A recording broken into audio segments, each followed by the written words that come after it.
O que acontece quando um país resolve, por conta própria, capturar o presidente de outra nação e levar para ser julgado em seus próprios tribunais? Pois é, parece roteiro de filme, mas foi exatamente o que aconteceu. E é nessa história que a gente vai mergulhar hoje, analisando um dos eventos mais polêmicos e explosivos da história recente, a captura de Nicolás Maduro.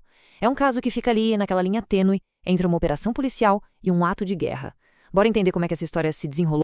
Olha, antes de qualquer coisa, a gente precisa entender o campo de batalha onde essa história toda começou. E não foi um campo de batalha físico, não. Foi um campo de batalha de informação. Essa situação aí do jornalista Washington Araújo, ela descreve com uma perfeição o caos daquelas primeiras horas. A gente vive numa era em que a verdade é disputada a cada segundo. E esse evento foi o exemplo máximo disso. Foi uma avalanche de imagens, de boatos, de alegações. E no meio disso tudo era quase impossível saber o que era verdade e o que não era. E essa é a pergunta de US$ 1 milhão, né? É ela que vai guiar a nossa conversa aqui. A gente vai tentar separar os fatos da ficção, as justificativas legais das demonstrações de pura força para tentar entender como um chefe de Estado foi parar, do nada, no banco dos réus em Nova York, a milhares de quilômetros de distância do seu palácio. Olha, o estupim de tudo não foi um comunicado oficial, nem uma coletiva de imprensa, não, nada disso. Tudo começou com uma imagem. E, nossa, que imagem! Ela por si só já dizia quase tudo sobre o que estava acontecendo. Imagina só a cena. 3 de janeiro de 2026. Uma foto, toda granulada, sabe, de baixa resolução mesmo, simplesmente explode na internet. Ela mostrava um homem com moletom cinza, mãos para trás, algemado, vendado, claramente dentro de uma embarcação militar. E quem solta isso? O próprio Donald Trump, com uma legenda curta e grossa. Maduro a bordo do USS Iwo Jima. Era a prova visual que o mundo chocado esperava para confirmar um ato que não tinha precedente. Aí, claro, a imprensa mundial caiu em cima, mas com pé atrás, sabe? Com muita cautela. Jornais como o The New York Times hesitaram em confirmar. E o motivo é simples. A gente está falando de uma época em que a desinformação, as fake news, imagens geradas por inteligência artificial, isso já era um problema gigantesco. Na verdade, várias outras fotos que surgiram naquelas primeiras horas foram analisadas e desmentidas rapidinho, mostrando inconsistências que denunciavam a manipulação. E aí, enquanto o mundo inteiro estava nesse debate maluco, é real, não é real, o governo americano vem a público e joga sua justificativa oficial na mesa. O motivo, segundo eles, tinha nome e sobrenome: o Cartel dos Sóis. Tá, mas o que raios é esse Cartel dos Sóis? Bom, esse é um nome que se dá a uma suposta organização criminosa que operaria de dentro do próprio Estado venezuelano. A acusação americana diz que figuras muito importantes, incluindo os generais do exército, estariam usando a estrutura do governo para facilitar o narcotráfico em escala industrial. E por que dos sóis? Por causa daquelas insígnias douradas em formato de sol que eles usam no uniforme. O nome vem. E olha, a acusação não era pouca coisa, não. Era gigantesca. O processo que os Estados Unidos montaram parecia um roteiro de filme, desenhando uma teia de conexões criminosas super complexa. Alegava que Maduro, a esposa dele, Cília Flores, e outras figuras poderosas do governo venezuelano trabalhavam lado a lado com algumas das organizações mais violentas das Américas, como as Farc da Colômbia e o cartel de Sinaloa do México. Aí entra em cena a Procuradora-Geral dos Estados Unidos, a Pam Bondi. E ela não mediu palavras, foi direto ao ponto. Ela acusou Maduro de ser não apenas um participante, mas o eixo de toda a conspiração. Essa frase, ela é chave, porque ela tira o caso do campo diplomático e joga direto na área de segurança nacional dos Estados Unidos, o que, na visão deles, justificaria uma ação muito mais drástica. Ok, com essa justificativa na mesa, a ação militar que veio logo depois não foi um raio em céu azul, sabe? Não surgiu do nada. Na verdade, ela foi o ponto final, o clímax de uma campanha de pressão absurda que foi se intensificando de um jeito dramático nos últimos meses. Dá uma olhada nessa linha do tempo aqui, porque ela é fundamental para a gente entender a escalada da tensão. Em dezembro de 2025, a coisa ficou feia.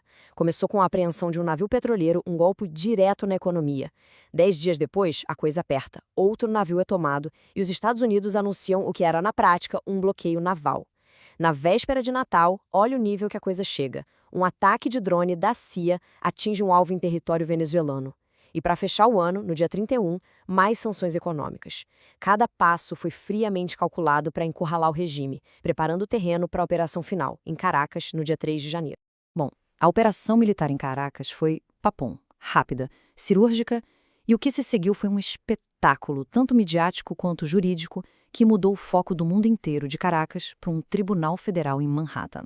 Cara, a imagem da chegada do Maduro em Nova York é surreal. É uma daquelas coisas que a gente precisa ver para acreditar. Esquece terno presidencial, esquece qualquer formalidade, tapete vermelho, nada disso. O que se vê é um homem de pullover azul, meias brancas e chinelos, algemado, sendo levado por agentes federais como qualquer outro acusado. É uma imagem que fala por si só, é poderosa demais. E aí, no meio desse caos todo, dessa tensão absurda, o Maduro solta um comentário que sinceramente deixou todo mundo de queixo caído. Vendo aquela multidão de câmeras, de jornalistas esperando por ele, ele murmura para si mesmo: "Sou famoso, famoso". O que ele quis dizer com isso? Era ironia? Era um desafio? Ou era só um jeito bizarro de reconhecer o tamanho daquele momento?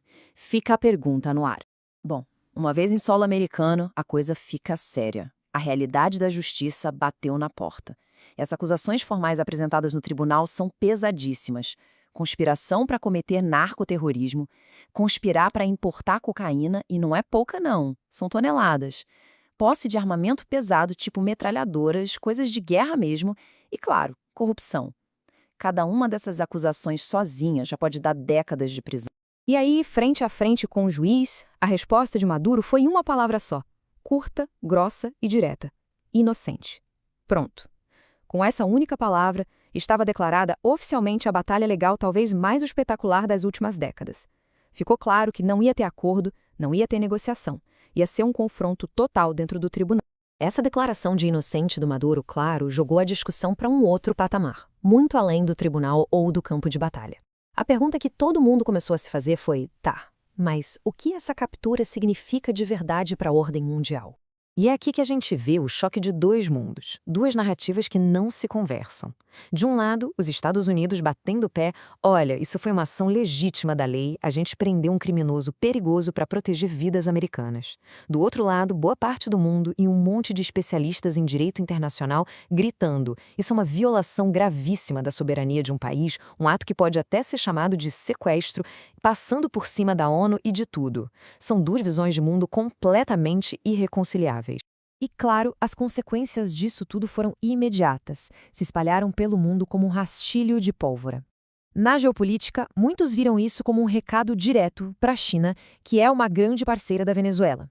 Na diplomacia, o Conselho de Segurança da ONU virou um campo de batalha, com Rússia e China condenando a ação. E na economia, então? O mercado reagiu na hora. As ações de gigantes do petróleo como a Chevron e a ExxonMobil dispararam só com a possibilidade de o mercado venezuelano reabrir. No final das contas, o que fica de tudo isso, o ponto que realmente importa, é este aqui. O caso de Nicolás Maduro redefine os limites do que é a soberania de um país? Em um mundo onde o crime organizado cruza fronteiras como se não existissem, quem é que decide até onde a justiça de um único país pode ir? Essa é uma pergunta que, por enquanto, segue totalmente em aberto. E as respostas, ou a falta delas, bom, elas afetam a todos nós. Valeu por acompanhar a gente nessa análise.